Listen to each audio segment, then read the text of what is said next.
बिल्कुल, पहला क्वेश्चन जो है वो शोएब भाई आपसे ही है, और पिछले कुछ दिनों के अंदर ही ये डेवलपमेंट हुई है कि पाकिस्तान के वाइट बॉल के नए कोच अनाउंस हुए हैं, माइक हेसन फ्रॉम न्यूजीलैंड। तो आपसे पूछा गया है कि आप कैसे देखते हैं कि ये क्या इनका इनपुट होगा और क्या बेहतरी लेकर आ सकेंगे। इसी के साथ आकिब जावेद को डायरेक्टर क्रिकेट दोबारा लगा दिया गया परफॉर्मेंस सेंटर का, तो ये दोनों चीज़ों को हाँ, ये म्यूजिकल चेयर्स की जो न्यू बारी आई है। आकिब जावेद घूमते रहते हैं इसी में। Ajay, what's your take on this one रोआ? नहीं, मैं बताओ ना। I feel like it's a loop that somehow every few months we try to find somebody who thinks will solve all our problems, but then there are conflicts, there are issues, और फिर कोई नहीं मानता और कोई बताता भी नहीं है कि क्या हुआ, and then we move on to the next one. तो I think आप बेहतर बता as a सकेंगे। fan, as a host, जितना तुम स्टडी करती हो, तुम्हें क्या लगता है कि बाहर से जब तुम देखती क्या हो रहा है?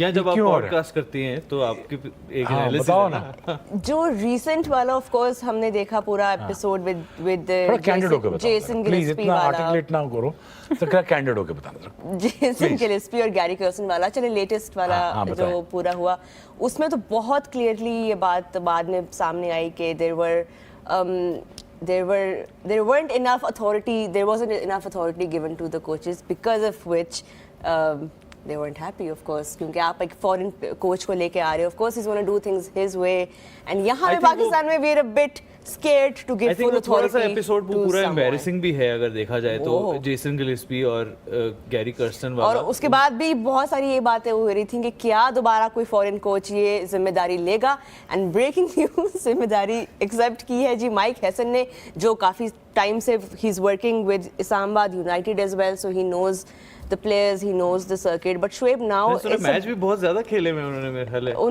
उनका कोचिंग एक्सपीरियंस रहा है, is a former New Zealand head coach and now he is come into this responsibility. अभी जिस स्टेट में हमारी वाइट बॉल की टीम है, back to back ICC tournaments हम हारे हैं, एग्जिट्स हुए हैं, it is the lowest of the low points for Pakistan white ball team. What is next now for Mike Hesson and for what do you expect him to do now?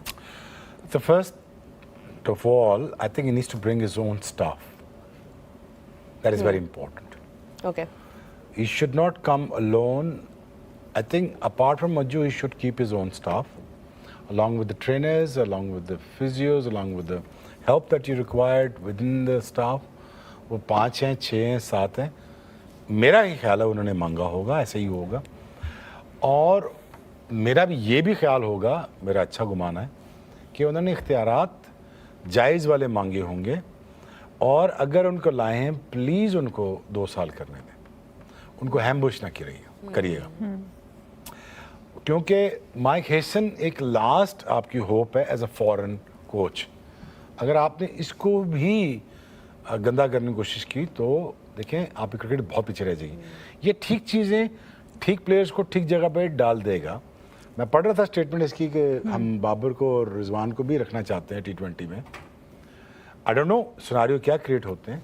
I think Babar must play, should play, but उसका role define कर दें। यार आपका role ये है, हम आपसे कोई फास्टेस्ट 50 नहीं चाहते, हम आपसे कुछ एंकर इनिंग्स चाहते हैं, but with a certain pace. ये वो डिमांड करेगा चीज़ें, बट ये भी डिमांड करेगा साथ साथ कि मुझे अपनी एक टीम की शेप को बेहतर करना है। आप देखें, अगेन मुझे ये लगता है कि Mike Hesson is a very seasoned, he understands the culture, बड़े लोगों के साथ इसने काम कर चुका हुआ है। ये मेंटल जो मेंटालिटी है लड़कों की या मेंटल हेल्थ पे जो काम करता है वो बहुत ज़्यादा बेहतर तरीके से करता है, और ये दोस्त बन के चलता है और बट कोच बन के परफॉर्मेंसेस देता है। सो इसका अगर ग्रुप ऑफ पीपल देखें with in Islamabad, I think it goes to shows that he is a very, very competent guy when it comes to gathering the talent and utilizing the talent and then performing. मेरा ही ख्याल है the jewel on the crown would be the winning the PSL and entering to the Pakistan team coaching. But ये ज़रूर लिखवाया हो contract में, I hope कि वो PSL की कोचिंग करते रहेंगे। अच्छा, ये आपको लगता है ऐसा मुझे होगा? ये देखें, मुझे ये It has happened before with Mickey Arthur. yeah, if I was him, I would have done the same. I would have done the same. Really? Okay. Yeah, I would work for the both parties?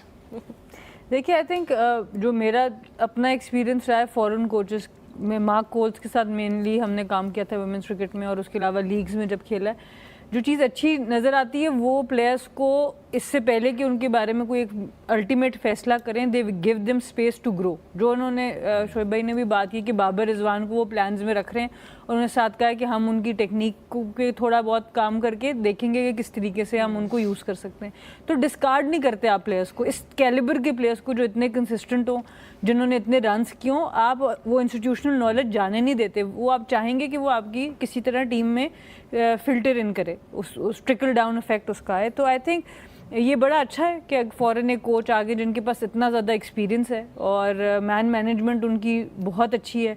अगर आप देखें, हम इस्लामाबाद की बार बार बात करते हैं, players are happy. हमें नज़र आता है इवन दो शादाब नहीं थे टीम के अंदर, वो कप्तान है, उनके अंडर इस वक्त पाकिस्तान टीम के कैप्टन खेल रहे हैं, पर दोनों बिल्कुल अच्छा उनका एक माहौल टीम का बना हुआ है। फिर शादाब इंजर्ड होते हैं, उन्हीं को कप्तानी मिल जाती है, सलमान अली आगा को। तो एक अच्छा माहौल है, इवन दो कि मैनेज कर रहे हैं चीज़ों को, पर वो माहौल को मेंटेन करना, तो सबसे इम्पॉर्टेंट परफॉर्मेंस निकालने के लिए आपकी टीम का माहौल होता है।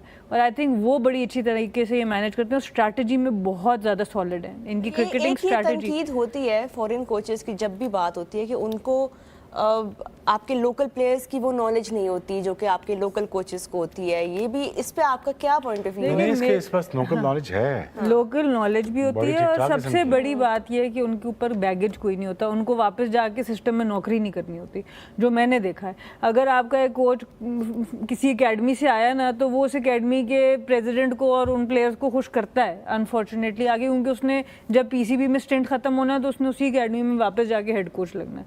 सो या तो हम अपने सिस्टम को इतना स्ट्रॉन्ग करें कि जब कोचेस कोई मुश्किल फैसला करें, फिर हम उनको एंड तक बैक करें, फिर ये ना होंगे हम वापस उनको एकेडमी सिस्टम में भेज दें। फॉरेन कोचेस का ये होता है कि उनको कोई डर नहीं होता, उनको पता है वो बाहर से आए हैं, वो इधर जो मर्जी फैसला करेंगे, पाकिस्तान की टीम की परफॉर्मेंस पे उनको अगली असाइनमेंट्स मिलेगी। तो हम लोगों का क्या है, पाकिस्तानी लोकल कोचेस मेजॉरिटी उनका फ्यूचर क्या है कि पाकिस्तान टीम के बाद मैंने वापस अपने रीजन में जाना है, मैंने रीजन वालों को जवाब देना है।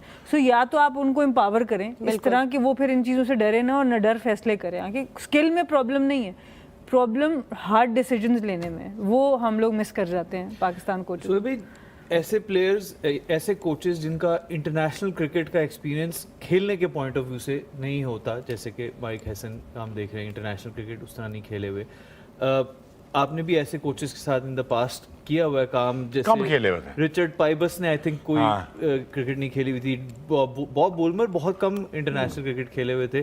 तो क्या ये कोई फ़र्क डालती है चीज़, आपने इंटरनेशनल क्रिकेट नहीं खेली हुई, या it's just does not matter at all? It doesn't matter, but the thing is, दो तरह के पॉइंट ऑफ व्यूज आप ले सकते हैं, दो तरह के स्कूल ऑफ थॉट भी हैं। एक जो लाख बंदे के सामने खेला हुआ, आखिरी ओवर करना है, उसने 3 रन बचाने भी हैं, 6 रन पे उसने मैच भी जिता दिया, टेस्ट मैच जिता दिया, वो प्रेशर कौन सिखाएगा? वो तो करने से सीखेंगे ना। एक स्कूल ऑफ थॉट ये है कि यार मैन मैनेजमेंट अगर किसी बंदे की अच्छी है और वो बेस्ट निकाल सकता है, जिस तरह पाइबस था, जिस तरह माइक हैसन है, तो I think it's nothing wrong with that either. मुझे एज लॉन्ग एज इस स्टेज पे आके, जहाँ पे अब मुझे लगता है कि हमारे लड़के इतने मेच्योर नहीं है पाकिस्तान टीम के, मुझे नहीं लगता, हम जैसों को तो ज़रूरत नहीं थी। मुझे लगता है कि इन बच्चों के लिए ये मेंटोरिंग को बहुत ज़रूरी है through the foreign coaches. But ये कल्चर वो इंसर्ट कर दें इनके अंदर, ये बता दें कि नहीं, ऐसे क्रिकेट नहीं खेली जाएगी जिस तरह आप चाहते हो, वैसे खेली जाएगी जैसे पाकिस्तान को चाहिए। तो ये कल्चर डेवलप करेगा।